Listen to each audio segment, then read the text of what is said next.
अगर 1-2 दिन की एनालिसिस देखते हैं उसके लिए हमें ये एक 1H का जो चार्ट है ना इसके ऊपर देखना पड़ेगा। अगर हमने इससे ज़्यादा टाइम फ्रेम देखना है, अगर 1 हफ्ते के लिए 10 दिन के लिए, तो फिर हम 4H के ऊपर चले जाएंगे। ठीक है, तो 4H के ऊपर अगर एनालिसिस करने हैं तो हमें तकरीबन वो ट्रेड मिलेगी हफ्ते में 15 दिन में। ठीक है, इसलिए हमने तकरीबन नेक्स्ट 2-3 दिन में क्या होने वाला है उसके लिए हम आ जाएंगे 1H के ऊपर। ठीक है, 1H के ऊपर आके तो हमने देखना है कि इसका जो लास्ट लो है या लास्ट इसका हाई है वो कहाँ पे ब्रेक हुआ है। ठीक है, ये हो गया जी हमारे पास, ये इस जगह पे आके इसका लो ब्रेक हुआ है। ठीक है, ब्रेक होने के बाद हमारे पास आ गया है इसका जो नया लो है ये वाला, ये हमारे पास लो आ गया।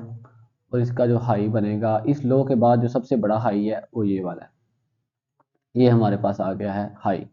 अब हमने जो एनालिसिस करने हैं इस लो और इस हाई के अंदर करने हैं। 2-3 दिन के अंदर अंदर मार्केट इस लो को ब्रेक करेगी या हाई को ब्रेक करेगी, इस हिसाब से। अच्छा जी, हमने हाई लो जब लगा लेना, हाई लो लगाने के बाद हमने ना आ जाना है 1 डे के ऊपर। 1 डे के ऊपर हमने आके देखना है कि इसका जो डिमांड जोन है वो या सप्लाई जोन है वो किस जगह पे पड़ा हुआ है, उसको हम फिल्टर करेंगे ताकि हमें पता चल जाए कि एग्जैक्ट कहाँ से मार्केट ने गिरना है। ये हमने लाइनें लगाई हुई हैं लो की और हाई की। ठीक है, ये आ गई हमारे पास, ये आ गई हमारी हाई की लाइन, ये लो की जो हमने H1 के ऊपर लगाई थी। ठीक है, अब ये मुझे यहाँ पे एक सप्लाई जोन मिल गया, मुझे पता चल गया कि डेली के ऊपर जो सप्लाई जोन है ना वो यहाँ पे बना हुआ है। अभी आप देखेंगे ये सप्लाई जोन इस एरिए में है ना, इस वजह से मार्केट इस जगह से ऊपर नहीं जा रही क्योंकि यहाँ पे सेलर बैठे हुए हैं। तो एक दफ़ा मार्केट इससे ऊपर गई, फिर अगेन वापस आ गई, उसके बाद ये फिर गई, रेड कैंडल बनी, फिर अभी भी मार्केट कोशिश कर रही है ऊपर जाने की, मगर ऊपर सेलर जो है वो मार्केट को नीचे फेंक रहे हैं। तो इसके लिए हम इस एरिए को, अगर हम यहाँ से शॉर्ट की ट्रेड लेंगे ना तो हमारा स्टॉप लॉस हो जाएगा बड़ा और हमारी टीपी हो जाएगी छोटी। मतलब यहाँ से ये तकरीबन बन रहा है, अल्लाह भला करे आपका, ये 8% का ना स्टॉप लॉस हमारा बन रहा है। तो इसको छोटा करने के लिए हम फिल्टर करेंगे, 4H के ऊपर आ जाएंगे। 4H के टाइम फ्रेम में इसी एरिया को हम फिल्टर करेंगे। ये देखें, ये जो 1 डे वाला एरिया था ना इसको हमने 4H के ऊपर आ गए हैं, इसको अब हमने यहाँ पे करना है फिल्टर। ये देखें, यहाँ पे मुझे एक सप्लाई जोन ये मिल गया है, एक सप्लाई जोन ये मिल गया है, तो मैं दोनों जोन को लगा लूंगा तो ये एरिया हो जाएगा छोटा,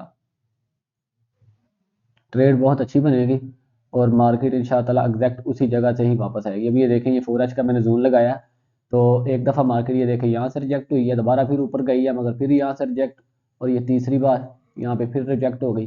तो ये चीज़ है कि आपने इस तरीके से एरिया फिल्टर कर लेना कि सेलर कहाँ पे बैठे हुए हैं और बायर कहाँ पे बैठे हुए हैं। तो जब आपने ये चीज़ सीख लेनी है तो आपके स्टॉप लॉस बिल्कुल छोटे, जो स्टॉप लॉस आपका बन रहा था तकरीबन 8% का, अभी वो देखें वो सिर्फ 2.5% के ऊपर आ गया। इसको मैं और फिल्टर करूंगा, 1H के ऊपर आ जाऊंगा। ये देखें जी, 1H के ऊपर मैं आ गया, 1H के ऊपर आऊंगा तो फिर इसका एरिया जो है, ये जो वाला ये 4H वाला है ना, ये और फिल्टर होकर और छोटा हो जाएगा। तो जिधर इसका मुझे सप्लाई जोन मिलेगा मैं वो सप्लाई जोन लगा लूंगा।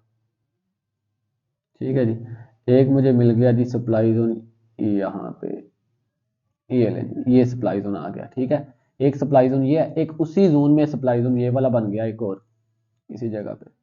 जब एक ही जगह के अंदर, एक ही सप्लाई जोन के अंदर जब दूसरा सप्लाई जोन बनता है ना, इसका मतलब है कि यहाँ पे सेलर थोड़े से ज़्यादा एक्टिव हैं। ठीक है, तो वहाँ से शॉर्ट की ट्रेड अच्छी ली जाती है। इसी तरीके से अगर डिमांड जोन में के ऊपर एक और डिमांड जोन इसी जोन में बन जाए तो इसका मतलब है कि वहाँ पे बायर ज़्यादा है।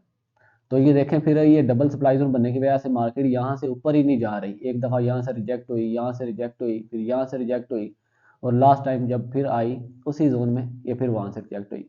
तो जब तक मार्केट ने ये जोन ब्रेक नहीं करना तो तब तक मार्केट हमारी ऊपर नहीं जाएगी।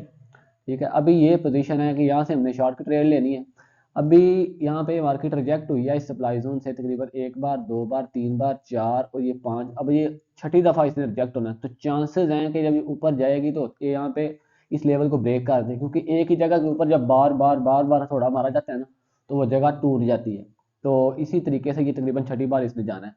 तो अभी हम इसको इसके ऊपर मजीद ट्रेड को कंफर्म करने के लिए फिबोनाची का लेवल लगा लेते हैं, तो कि पता चल जाए हमें कि ट्रेड हमारी किस जगह के ऊपर अभी चल रही है। ये देखें जी, ये आ गया हमारा लेवल। ये अभी मार्केट में ना सेलर भी एक्टिव है, ये फिबोनाची के 50% लेवल के ऊपर मार्केट अभी चल रही है। ठीक है, इस लेवल के ऊपर अगर क्लोजिंग देती तो फिर मार्केट के ऊपर जाने के चांसेस थे, तो मगर इसने अभी इस लेवल के ऊपर नहीं दी क्लोजिंग, यहाँ पे मार्केट रिएक्ट होके आ रही है, देखे ना, इसी लेवल के ऊपर एक बार, दो बार, तीन बार, चार बार, ये तकरीबन 4 दफ़ा मार्केट यहाँ से रिजेक्ट होके आ रही है। तो अभी अगर मार्केट नीचे आती है, कभी भी आपने सेंटर से ट्रेड नहीं लेनी, अगर मार्केट नीचे आती है ना, तो नीचे हमारे पड़ा हुआ है जी ये हमारा जो एरिया ना, ये वाला, ये डिमांड जोन का एरिया, इस जोन में आएगी तो आप इसमें बाइंग कर सकते हैं छोटे से स्टॉप लॉस के साथ, ठीक है। इस जोन में आएगी तो आप बाइंग कर सकते हैं, और अगर इस जोन में आएगी तो इस जोन में आप इसको शॉर्ट कर सकते हैं। ये प्राइस बनती है 0.17 से शॉर्ट कर सकते हैं, 0.14 से आप 145 से ना इसको आप लॉन्ग कर सकते हैं। तो ये इसकी अपडेट थी। कोई भी जब भी आपने ट्रेड लेनी हो तो ये demand and supply zone mark के लेवल मार्क कर लें, ताकि आपको पता चल जाए कि सेलर कहाँ पे बैठे हुए हैं और बायर कहाँ पे बैठे हुए हैं। इस हिसाब से आप ट्रेड लेंगे तो आपके स्टॉप लॉस बहुत ज़्यादा छोटे हो जाएंगे और आपकी ट्रेडें हमेशा प्रॉफिट में जाएंगी। समझ आइए। तो ये एनालिसिस है, ये जो जितनी चीज़ें सपोर्ट है जिससे चार्ट पैटर्न की चीज़ें मार्केट में काम नहीं करती, तो अल्लाह का वास्ता इनको छोड़ें और ये जो चीज़ मार्केट में चीज़ें काम करती हैं ना, उसको सीखें। इसके लिए आप मेरे चैनल को सब्सक्राइब कर लें, हम ऐसी अच्छी काम वाली वीडियो आती रहेगी इंशाल्लाह ताला।